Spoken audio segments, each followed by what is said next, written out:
সর্বশেষ যে লোকটা জান্নাতে যাবে তাকে আল্লাহ তাআলা জাহান্নামের আগুনে পোড়াতে পোড়াতে ছাই বানিয়ে ফেলবে। আল্লাহ বলবেন, জিব্রাইল যাও একটু দেখো, একটা মাত্র সেজদা দিয়েছে আমাকে, এরকম কাউরে পাওয়া যায় কিনা। বাটি চালান দিয়ে দেখো পাওয়া যায় কিনা।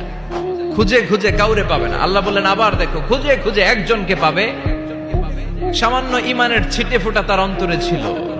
আল্লাহ বলবেন, যেহেতু ছিটে ফোঁটা আছে, অনেক মায়ের খাইছে, ওকে বের করে জাহান্নাম থেকে বের করে একটা নির্ধারিত দূরত্বে রেখে দাও। রেখে দেয়া হবে, কিন্তু জাহান্নামের আগুনের লেলিহান শিখাতে তার গা ঝলসে যাবে। সে আল্লাহর ডেকে বলবে, মাবুদ তোমার কাছে আমি কিছু চাই না,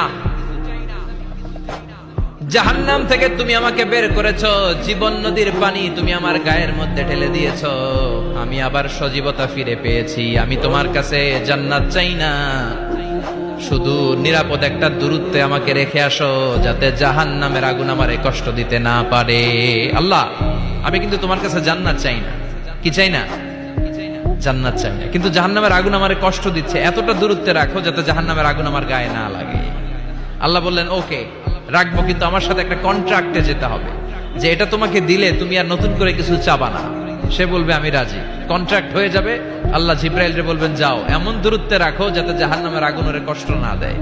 রেখে আসা হবে, অনেক দিন সে ওখানে আনন্দে থাকবে, আল্লাহ শুকরিয়া করবে। সে মনে মনে বলবে, বেঁচে গিয়েছি, আমি বেঁচে গিয়েছি, জীবনে আর কিছু চাই না, জাহান্নাম থেকে আমি বেঁচে গিয়েছি। অনেকদিন থাকার পরে মনে মনে ভাববে, বাইসা তো গেছি, কিন্তু নতুন করে একটু ট্রাই করে দেখি, জাহান্নামের সৌন্দর্যের দৃশ্য একটু চোখ দিয়ে অবলোকন করা যায় কিনা। সে আল্লাহরে ডেকে বলবে, আল্লাহ ইনদি সুআল, আমার একটা ফরিয়াদ আছে। কি ফরিয়াদ? আল্লাহ আগেই বলে রাখি, আমি কিন্তু জান্নাতে যেতে চাই না। আল্লাহ বলবেন, কি চাও? সে বলবে, আল্লাহ তোমার জান্নাতটা তুমি কত সুন্দর করে বানিয়েছো, আমি একটা নজর শুধু দেখতে চাই। জান্নাতের দরজার সামনে নিয়ে যদি আমারে বসিয়ে রাখো, দ্যাটস ইনাফ, আর কিছু চাই না, শুধু জান্নাতের দরজার সামনে। আল্লাহ বললেন, তুই না ওয়াদা করেছিস, তুই না চুক্তি করেছিস। সে বলবে, আল্লাহ আমারে হতভাগা বানাইয়া তোমার কি লাভ? সুবহানাল্লাহ পড়েন। আমারে তুমি হতভাগা বানিও না। আল্লাহ বলে, ঠিক আছে, আবার সিগনেচার কর যে জান্নাতের দরজার সামনে বসিয়ে দিলে আর কিছু চাবি না। সে সিগনেচার করে বলে, আমি চাবো না। আল্লাহ বললেন, জিব্রাইল বেচারারে ধরে জান্নাতের গেটের সামনে বসায় দে। এবার জান্নাতের গেটের সামনে বসে বসে জান্নাতের সৌন্দর্য দেখা শুরু করবে। সুবহানাল্লাহ।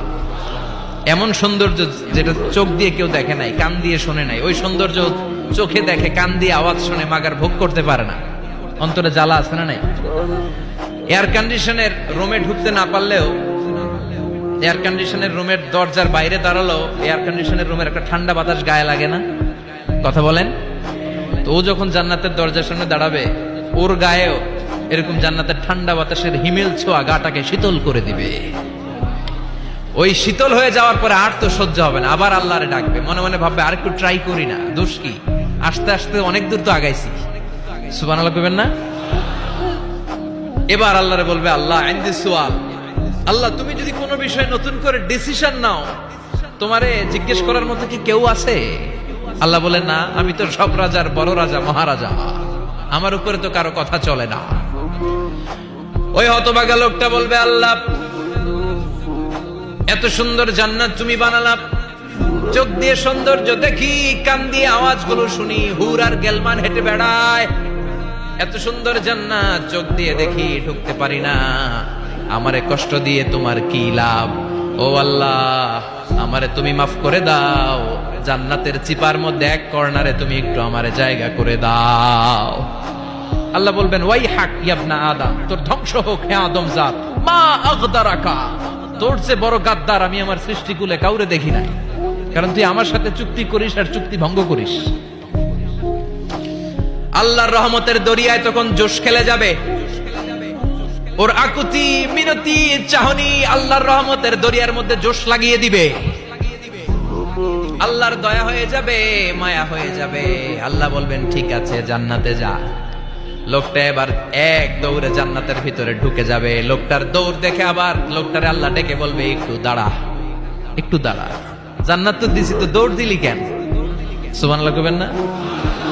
লোকটি বলবে, আল্লাহ প্ল্যান তো আমি কম করি নাই, এত চেষ্টার ফলে আমি আসতে পারছি, আবার যদি তুমি বাইর করে দাও, এই জন্য এক দৌড়ে এমন চিপার মধ্যে লুকামো যাতে তুমি আমার না দেখো। আবার আল্লাহর রহমতের দরিয়ায় জোশ খেলে যাবে, আল্লাহ কাছে ডাকবে, কাছে আয়, ও গোলাম তোর কি মনে চায় আমারে বল, আজকে তুই চাইতে থাক, আমি দিতে দিতে তোর মনের সব আশা পূরণ করে দেব। লোকটা খুশি হয়ে বলবে, আল্লাহ আমারে এটা দাও, বাড়ি দাও, গাড়ি দাও, নারী দাও, এটা দাও, ওটা দাও, একের পর এক চাইতে থাকবে, আল্লাহ সব তারে দিতে থাকবে। চাইতে চাইতে লোকটার সব চাওয়া যখন শেষ, সে বলবে, আল্লাহ আর আমার চাওয়ার কিছু নাই। আল্লাহ বলেন, নো, এত তাড়াতাড়ি যে তুমি খেলা শেষ করতে পারবা না মনু, আমার সাথে তোমার এই খেলা আরো লম্বা সময় চলতে হবে, তোমার অনেক কিছু চাইতে হবে। তুই আজকে চাইতে চাইতে তোর সব চাও আমার কাছে বলবি, আর আমি দিতে দিতে তোর জীবন ধন্য করে দেব। সে আবার চাইতে শুরু করবে, আল্লাহ এটা দাও, ওটা দাও, ওটা দাও, আল্লাহ দিতে দিতে সব দিবে। এরপরে বলবে, আল্লাহ মাফও চাই, দোয়াও চাই, আর চাওয়ার কিছু নাই। আল্লাহ বলবেন, তাই ঠিক আছে, তোরে আমি জান্নাতে ঢুকাই দিলাম, তবে মনে রাখিস তোর জান্নাতটা হবে সবচেয়ে ছোট জান্নাত, আর তোর জান্নাতটা হবে এই পৃথিবীর 10 গুণ। চিল্লা এখন সুবহানাল্লাহ।